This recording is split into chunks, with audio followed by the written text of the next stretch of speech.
Hello guys! Welcome back to my channel nga pala. So if you're just new here, so please don't forget to subscribe, paki-like and share na din po. So ngayon nga pala is may tatlong arestado nga pala dahil sa modus na sangla estafa scam. So meet kumulang na 10 million na nakulimbat sa 15 biktima. So let's watch this one po kung paano po ito nangyari para aware po tayo.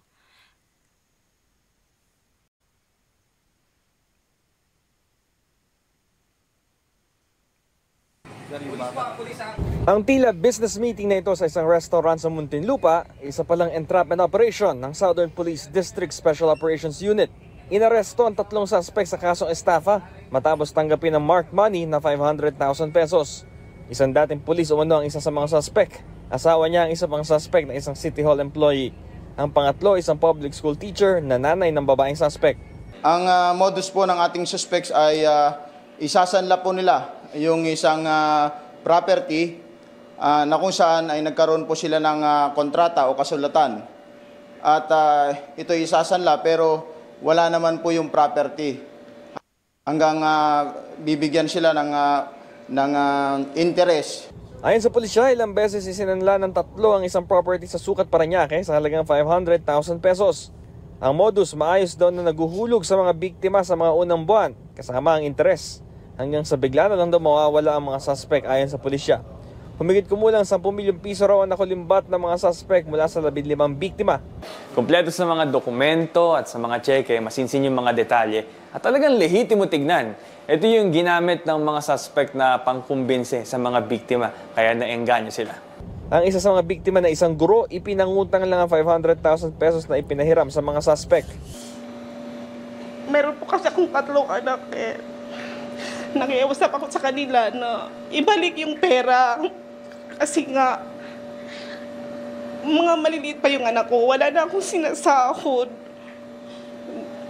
To the point na yung anak ko, ulam nila tuyo na lang at saka kalamansi. Guro rin ng isang biktima noong 2021 na nangutang lang din para may mapahiram sa mga suspect na dati na raw nilang kakilala. Hanggang ngayon, wala pa rin daw siyang sinisweldo, mabayaran lang ang loan na itinakbo ng mga suspect. Malaki po yung tiwala ko sa kanya kasi kilalang kilala ko po siya. Estudyante ko po siya. Then, ang nanay po niya ay kasamahan po namin sa simbahan. Super dami, nasa 1M. Kaya ngayon po, wala na po akong sinasahod. Ang laki, no? 1M. Ilang years babayaran yan. Totoo po yun, no? Yung ibang teachers sa public school, wala na po silang sinasahod. So, sa mga ganito siguro, mas better kung yun bang bibili ka na lang talaga ng no? Yung lupa talaga, no? Kasi nga, maghulog-hulugan ka pa, then di mo sure kung masasa iyo yun. Magbayad ka lang ng one time na yung klaro talaga. Pero ang ganito kasing mga di ba, kumpleto kasi sila sa sa mga papers. So di mo akalain na scamming pala. So nakapanghihinayang, no? At saka hindi talaga tayo makapagtiwala, no, kahit yung very close mo talaga. At katulad nito, no, estudyante pa niya. So di mo talaga di talaga tayo maniwala agad-agad. Biktima na transaksyon ng mga suspects sa entrapment operation, hinihinga nila ng 2.5 million pesos. Hindi na raw kasi nila mababayaran ng sanla, kaya inalok sa biktima na bilhin na lang ang property. Isinasanla po sa isang tao, and then pagkalipas lang po ng buwan o araw, isasanla na naman po sa ibang tao, nang hindi na po nababayaran yung mga unang pinagsanlaan. Hindi nagbigay ng pahayag ang mga suspect. No comment po. No comment. No comment po. Nahaharap sila sa... So yun nga po, no, so imagine mga ano pa naman sila, police, teacher, yung may mga ranggo talaga. So, di mo talaga akalain na magagawa nila yun. So, mag-ingat po talaga tayo, no, sa lahat ng mga transaksyon na pinapasukan po natin, no. Kasi di natin alam yung saka most especially yung binabayaran mo, yung pera na binibigay mo is inutang mo, tapos may interest pa yun kada buwan. Imagine, maglo-loan ka ng 1 million for how many years? For 5 years, let's say.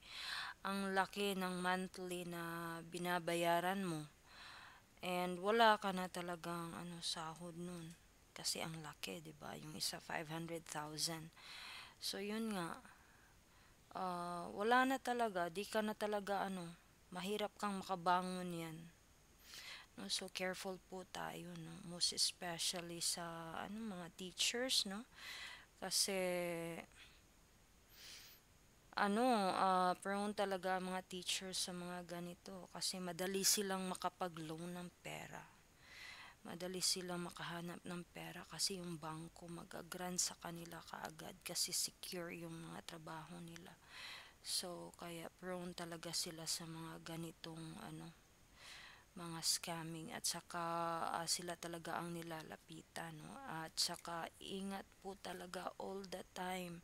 Hindi po talaga tayo basta-basta magtiwala kasi ang pera talaga is it's the root of all evil talaga ang pera, no? So, kahit na kamag-anak mo yun, pwede nilang gawin yun sa'yo, no? Na mang-scam sa'yo. So, careful po talaga tayo lahat, no? So, thank you so much nga pala for watching, and I hope that I will see you again next time in my vlogs. So para aware po tayo sa mga scamming activities. Thank you so much for watching, guys.